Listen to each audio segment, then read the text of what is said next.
This is Eddie Muller, welcoming you back to Noir Alley. Our film this week is an example of what I call bad cop noir, one of the first in a trend from the early 50s. It's Where the Sidewalk Ends, made by 20th Century Fox in 1950.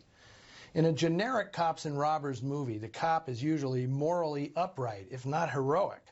In bad cop noir, typically trustworthy authority figures act out of twisted self-interest or some ingrained psychosis. The film also features another prevalent theme in noir, a man's inability to escape a tainted past. This was, perhaps by design, a reunion of key members of the creative team that had produced Laura 6 years earlier. Same studio, of course, and it reunited co-stars Gene Tierney and Dana Andrews, as well as director Otto Preminger and cinematographer Joseph Lachelle.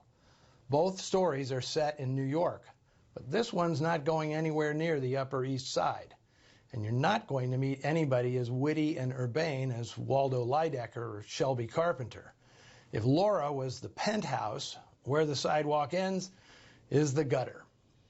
Dana Andrews essentially reprises the role of Mark McPherson, the tight-lipped cop he played in Laura. This flatfoot is cut from the same tightly wound cloth.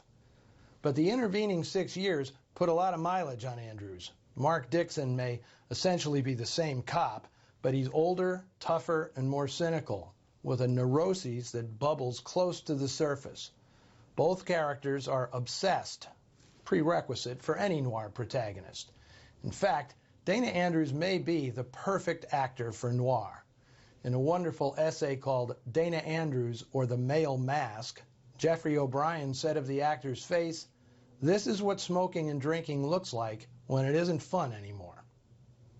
As for Gene Tierney, she's practically a carbon copy of Laura Hunt, even if she's a model rather than a designer.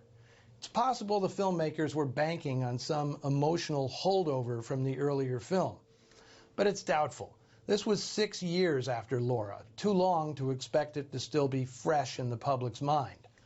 Otto Preminger just liked using Gene Tierney. He had a thing in his films for saintly women, and if Tierney could project one thing effortlessly, it was a guileless innocence. She made her share of noir, including 3 with Preminger, but she rarely was cast, with the notable exception of Leave Her to Heaven, as a femme fatale.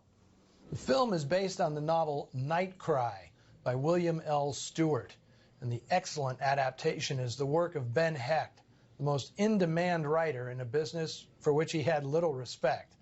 Hecht won the first Oscar ever presented for Best Original Story for the 1927 film Underworld, and with partner Charles MacArthur, he wrote the granddaddy of all newspaper stories, The Front Page. He had a big hand in 1932's influential gangster saga, Scarface. During the 40s, Hecht and Dalton Trumbo probably doctored half the scripts in Hollywood. And this isn't one of his best known, but it's damn near perfect. Otto Preminger's directorial style never draws attention to itself, which is a major part of its brilliance. He was an expert at moving the camera, position to position, which he preferred over hard cuts to different angles. If Steadicams had been around back then, Preminger probably would have made entire films with only 5 or 6 cuts.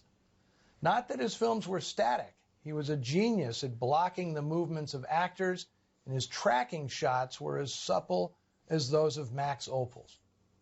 You'll see more than a few masterful examples in this film, or maybe you won't. When Otto's at his best, you rarely notice the camera moving. As was typical of a Fox production, the art directors and set designers do a terrific job of rendering an atmospheric and lived-in New York, although little of it was filmed there. Preminger also gets sensational work from an array of strong supporting actors: Gary Merrill, Tom Tully, Carl Malden, Ruth Donnelly, Bert Freed, Don Apple, and that glorious thug-ugly Neville Brand. As was typical of Preminger films, things start with an inventive title sequence. You'll be ushered into the Big Apple by a clever scene featuring the most used piece of music in the Fox library, Street Scene, by the studio's house composer Alfred Newman. This time, however, it is truly unique. Here is Where the Sidewalk Ends.